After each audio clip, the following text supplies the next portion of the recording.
There comes a moment when you suddenly realize something feels off. Life keeps moving, people laugh, things happen, but inside it's like someone turned the volume down. You used to feel joy, excitement, even sadness, and now nothing. Just a quiet, heavy stillness. You're not cold, you're not heartless, you're just tired, emotionally exhausted. And what if I told you this numbness isn't weakness, it's science? Here's the uncomfortable truth. Emotional shutdown is not your fault. It's a trauma response, a built-in safety mechanism your body activates when it's had too much stress, too much pressure, too much pain. It's the nervous system saying, that's enough. But here's the twist. What feels like your heart going offline is actually your body trying to protect you. Strange, right? You're not broken. You're brilliantly designed. In this video, we'll dive into why emotional numbness happens, what's really going on inside your body and brain when you shut down, and, most importantly, how to gently come back to life. You'll learn what modern neuroscience, trauma therapy, and even faith have to say about emotional healing. Because feeling disconnected isn't the end of your story, it's the body's invitation to begin again. When life feels like it's on mute, understanding emotional shutdown. It often begins quietly. You stop reacting the way you used to. Someone shares good news, and you smile, but the joy doesn't reach your chest. A loved one cries, and you want to care, but your body feels distant. This is what emotional shutdown looks like. The body's quiet rebellion against overwhelm. It's not laziness or indifference. It's the nervous system stepping in to protect you from what it perceives as too much. Think of it as your inner circuit breaker flipping off after a surge of emotional electricity. Psychologists call this state dissociation, and it's deeply tied to the body's stress response. When the brain senses threat, emotional, physical, or even spiritual, it moves from fight or flight to freeze. That's when emotional numbness appears. It's the same mechanism that keeps a soldier calm in chaos, or a nurse steady during a crisis. Your system simply says, "We'll feel later. Right now, we survive." But the longer we stay there, the harder it is to come back. The truth is, emotional shutdown can feel safer than feeling, especially for those dealing with trauma, burnout, or compassion fatigue. Like many in healthcare or caregiving roles, you start functioning on autopilot, disconnected from purpose and emotion. But here's where things start to shift, because once you understand why your emotions went offline, you can begin to gently turn them back on, and that process starts somewhere unexpected. The body's secret language, how trauma speaks through the nervous system. What most people don't realize is that emotional shutdown isn't just in your head. It's a full body experience, a form of communication from your nervous system.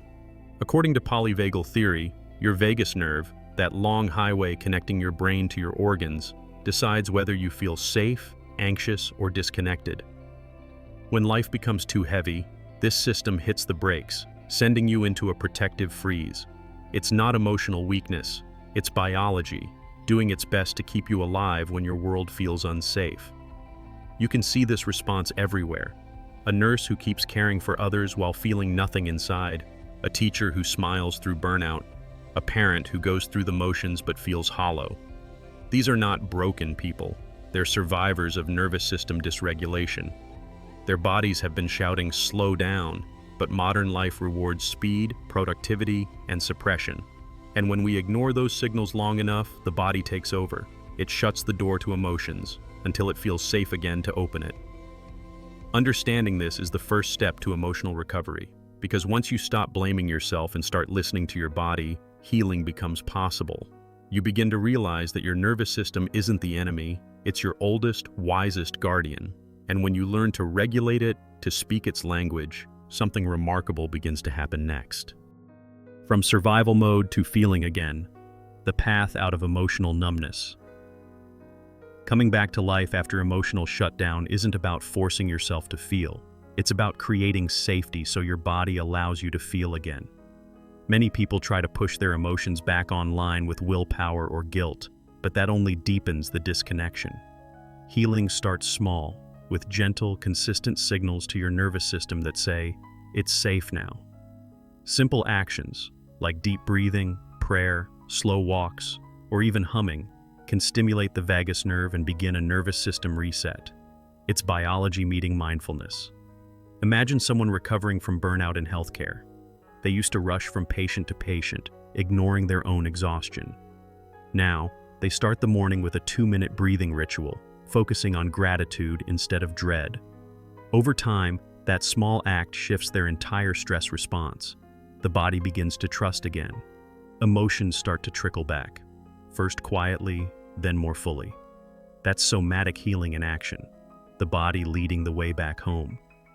The beautiful thing is, this process doesn't demand perfection. It asks for presence. Every sigh, every small tear, every moment of awareness counts. It's less about getting fixed and more about remembering how to be human again. Because once the body starts to thaw, something else begins to awaken. Your sense of purpose, your connection to others, and maybe something even deeper. The power of connection, faith, purpose, and the return of emotional life. As emotions start to return, what most people notice isn't just relief, it's meaning. When you've been disconnected for too long, even small feelings feel like sunlight after a long winter. This is where faith and mental health intertwine beautifully. Whether you believe in God, in love, or simply in the human spirit, reconnecting to something larger than yourself helps rewire your nervous system for safety and belonging. It's not just psychology, it's spiritual biology. Faith tells your body, you're not alone. Take the story of a burned-out doctor who once felt utterly numb, spiritually and emotionally. Instead of walking away from faith, she began to use prayer as a grounding tool. Each morning she'd sit in silence for 2 minutes, hands on her chest, breathing deeply while whispering a short prayer. That single act became her nervous system's signal of calm. Science calls it nervous system regulation. She called it grace. Both are right. Both are healing. Emotional healing isn't only about calming your mind. It's about rekindling connection. To purpose, to people, and to something sacred. As you rebuild that bond, your brain starts forming new pathways, making space for hope and resilience again. But to sustain that reconnection, there's still one crucial step, the part where recovery turns into resilience. Building emotional resilience, staying alive in every sense of the word. Healing from emotional shutdown isn't a one-time event, it's a lifestyle of awareness. Once you've reconnected with your emotions, the challenge becomes staying open without getting overwhelmed again. This is where emotional regulation meets practice, learning to pause before reacting, to breathe before speaking, and to rest before breaking are acts of strength, not weakness. It's how you protect your emotional health while living in a world that constantly demands more.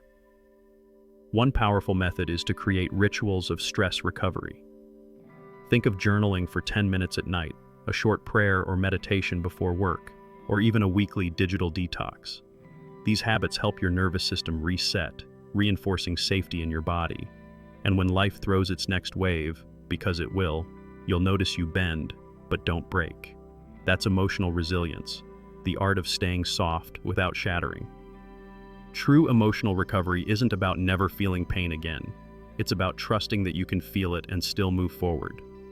It's the wisdom of the body and the courage of the heart working together. You stop running from your feelings and start walking with them. And as that happens, something profound unfolds. The realization that healing isn't just about surviving. It's about learning, finally, how to live. So now you know, the science of emotional shutdown isn't a story of failure. It's a story of protection, of the body doing what it must to keep you safe until you are ready to feel again. The real question is, what will you do with that awareness now? Will you keep surviving, or will you start living consciously, embracing your emotions as sacred messengers of your healing journey? If this message resonated with you, pause for a moment. Take a breath. Feel that quiet pulse inside your chest. That's life inviting you back in. You deserve to feel again, to hope again, to connect again. Healing trauma, burnout, and emotional exhaustion takes time, but every small act of awareness counts. So, what's your next step? Will you choose numbness, or will you choose life? If this video helped you understand your emotional shutdown, drop a comment below saying faith and science to let us know you're part of this movement. And don't forget to subscribe and turn on notifications, because this journey toward emotional healing, trauma recovery, and inner peace has only just begun.